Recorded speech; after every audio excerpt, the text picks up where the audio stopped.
মানবতা দুর্গের পক্ষ থেকে সকলকে নমস্কার।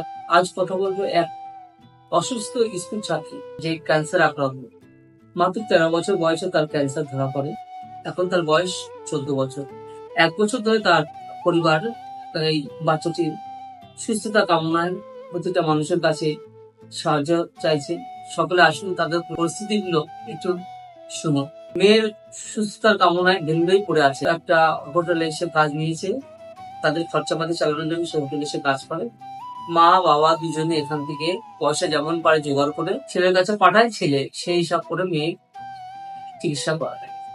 তো মেয়ে আশা করে আছে তার দাদু দিদা দুজনে হয়তো যে কোনো ভাবে তাকে ঠিক করিয়ে নেই। সে আশায় মেয়েটা এখনো আছে। এখনো পর্যন্ত মেয়েটাকে 20টা কেমো দেওয়া হয়েছে। টোটাল কেমো দিতে হবে 45টা, তার মধ্যে 20টা দেওয়া হয়ে গেছে। এখনো মোটামুটি 25টা কেমো দেওয়া বাকি আছে। 25টা কেমো দিতে গেলে যে অর্থের দরকার, সেই অর্থের সামর্থ্য তাদের নেই। আমরা মানবতা গ্রুপের পক্ষ থেকে সকলের কাছে অনুরোধ করব, সকলে এই পরিবারটির পাশে এসে একটু দাঁড়ান। তাদের অবস্থা খুবই খারাপ। তাদের কথা শুনলে কান্না পেয়ে যায়, চোখে জল ধরে রাখতে পারবেন না কেউ। আমরা চাইছি মানবতা গ্রুপ থেকে যেমন পারে তাদের পাশে থাকবে। আপনারাও আসুন, আপনারা সকলেই আসুন। আমরা প্রতিটা স্কুলে যাওয়ার প্রোগ্রাম করছি, প্রতিটা স্কুলে যাবো। মন্ডলপাড়া স্কুল, কালাপুর স্কুল থেকে তাদের হেল্প করেছে। আমরা চাঁদপাড়া যতগুলো স্কুল আছে সবকটা স্কুলে যাতায়াত করবেন, সবার কাছে গিয়ে তাদের জন্য সাহায্য চাইবো। প্রতিটা ব্যক্তির কাছে আমাদের কামনা মশাই মানুষের পাশে এসে একটু দাঁড়ান, তাদের একটু সাহায্যের হাত বাড়িয়ে দিন। সকলকে নমস্কার।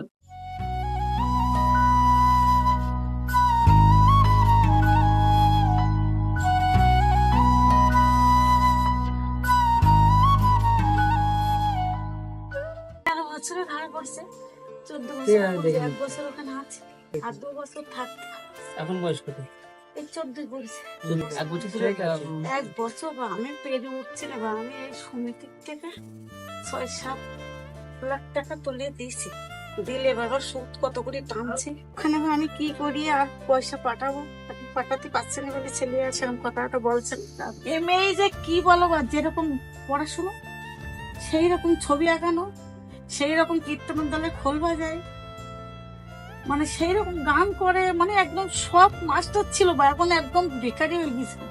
আমার যতটুকু যা ছিল, ছেলের 2টো বাচ্চা, আমার কাছে আর কিছুই নেই। দিয়ে এখন ওখানে চিকিৎসা হচ্ছে, তখন ওরা ভুল করে ফেলে দিই।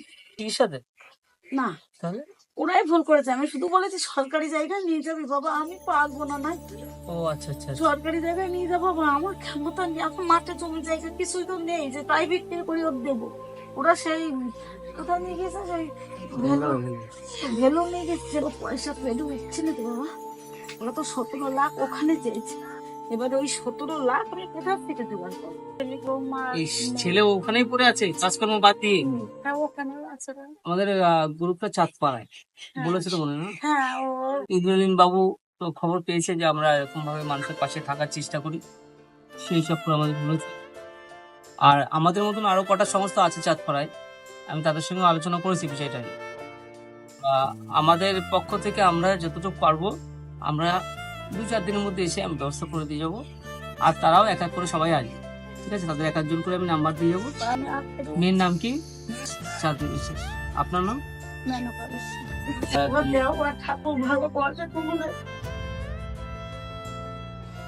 ঠিক আছে, আমরা আসি। আচ্ছা।